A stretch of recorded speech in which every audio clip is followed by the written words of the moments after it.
Welcome to The Telescope Show. We are discovering God through geek culture, vanquishing doubt, and helping you become a hero of faith. Matthew Seipel Anderson here. Very excited to bring you episode number 80 from my glorious basement studio. Oh yeah, baby. I am excited, though, because I am going to go weekly with this show. I've made it my commitment that weekly is the way to go, and I just cannot wait to be talking with you more and more, and hopefully you feel the same. Well, let's get into some news before we start talking about foundation and immortality.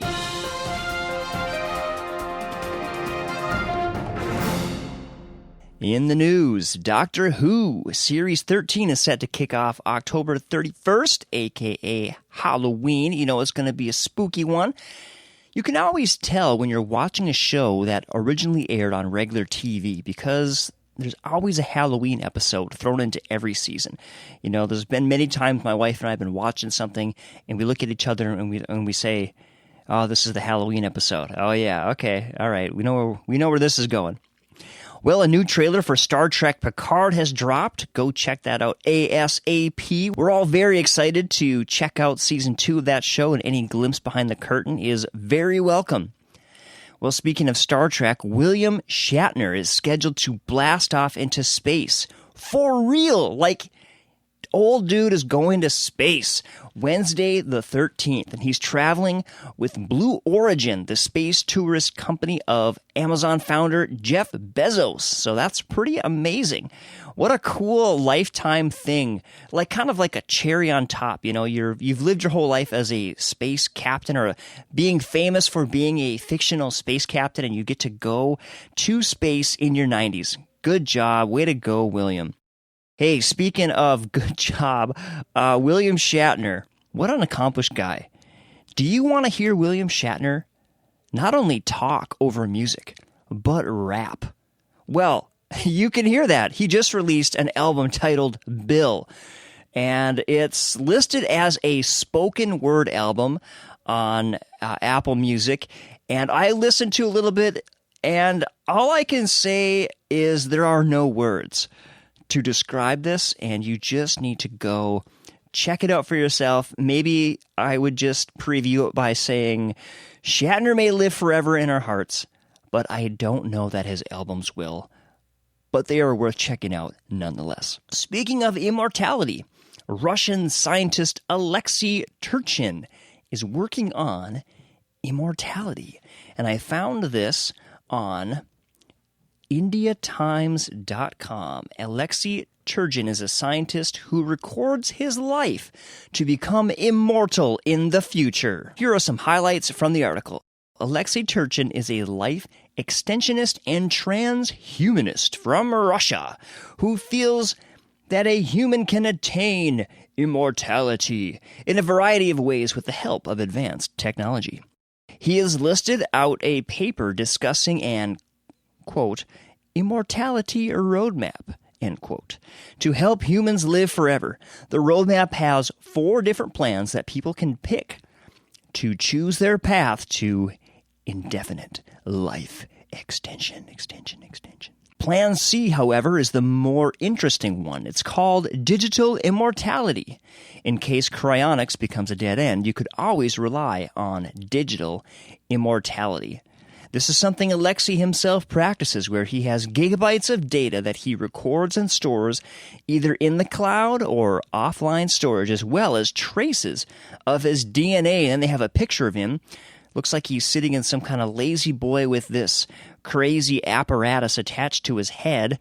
That's, I suppose, recording his brain waves and his mood, and I don't know.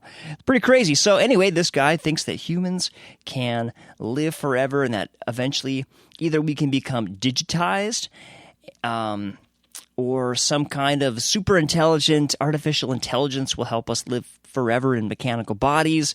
It's pretty out there, but he is not alone. There are a lot of people that are exploring ways that we could live forever.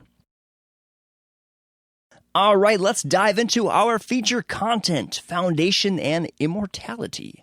Well, I've been watching Foundation on Apple TV, been really enjoying it. I would say Foundation is science fiction at its best. There's a solid story, there's great characters, there's, speculation about the future of mankind. There's a bunch of weirdness, which we all like, sci-fi weirdness, and there's loads of deep philosophical themes woven throughout the show. So it's very brainy, very cerebral. And here's a quick summary of the plot. A mathematician named Harry Seldon learns how to accurately predict the future using data, and he doesn't work for a future Facebook or Google. He's on his own. Dr. Seldon predicts the galactic empire will fall, and the galaxy will descend into a long period of chaos, which will be punctuated by many metal albums. As his predictions begin to come to pass, Harry and his followers are labeled dissidents and are exiled to an unsettled planet called Terminus, where they create what they call a foundation. This foundation is a repository of knowledge, history, and technology intended to help the galaxy rebuild after the chaos ends. The Empire, of course, does not want to come to an end. The Empire wants to continue going on, and it has gone on for millennia. And the Empire is itself a character throughout Foundation. And this character, which, has existed over thousands of years, is personified by 3 clones. And the clones are even called empires sometimes. It's a weird thing. Just watch the show, you'll get used to it. So, and this is the plan for making the Empire immortal, right? They have these clones of the first galactic emperor, Cleon the First. And each clone is actually a different age, right? Young, middle-aged, and old. And they're called Dawn, Day, and Dusk. And so you can imagine it's like a cycle that just keeps going. So Day, the middle-aged one in full vigor, he's basically the one who's fully in charge. Dawn is there as the apprentice, learning, and is part of everything. And then Dusk is there in a more advisory capacity. Still has some power, but that's his role. And so that's how the Empire continues to roll, is this cycle of emperors or empire. They're almost referred to, or they are referred to like singularly as empire. In the 3rd episode, a new emperor is born, our new clone is born, and so the eldest, Dusk, becomes dark. And then they put him into a vaporizing machine, and they vaporize him.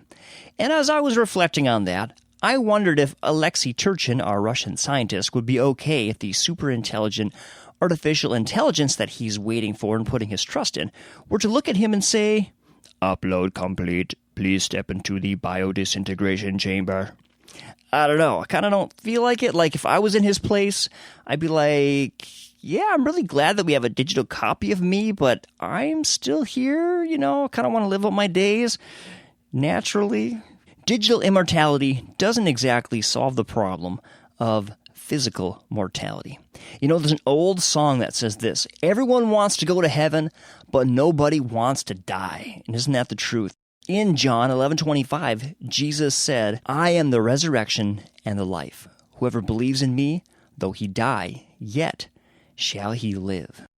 I don't think creating a clone to continue living my life would count as having eternal life, like in Foundation. But I do find the idea of digital immortality interesting. If we believe that we can digitally replicate the human mind and that computers can obtain sentience, why is it hard to believe that God could give us eternal life? Couldn't God transfer our spiritual essence into the medium of eternity? I don't know where you are on your journey of faith, but this reflection on Foundation and on the work of the Russian scientist Alexei, it helps me to see my belief in God and in eternity as much more plausible. And I know that this whole thing's been very tongue-in-cheek and very silly, but really, there are a lot of intellectual people who are looking for ways of attaining immortality, either through, biology and biological enhancement, or through technology, or through some kind of hybrid. And they really believe it's possible. And I just think, if there is some kind of essence that they really believe could be translated or preserved somehow, digitally especially? Why is it so hard to believe in God? And so I want you to take a moment and think about eternity and remember the words of Jesus in John 11:25. I am the resurrection and the life. Whoever believes in me, though he die, yet shall he live. All right, thank you so much for listening again. I'm going to sign off. Go check out Foundation on Apple TV. It's very interesting. And I will be back next Tuesday with another episode. Take care. God bless. Love you all. Bye-bye.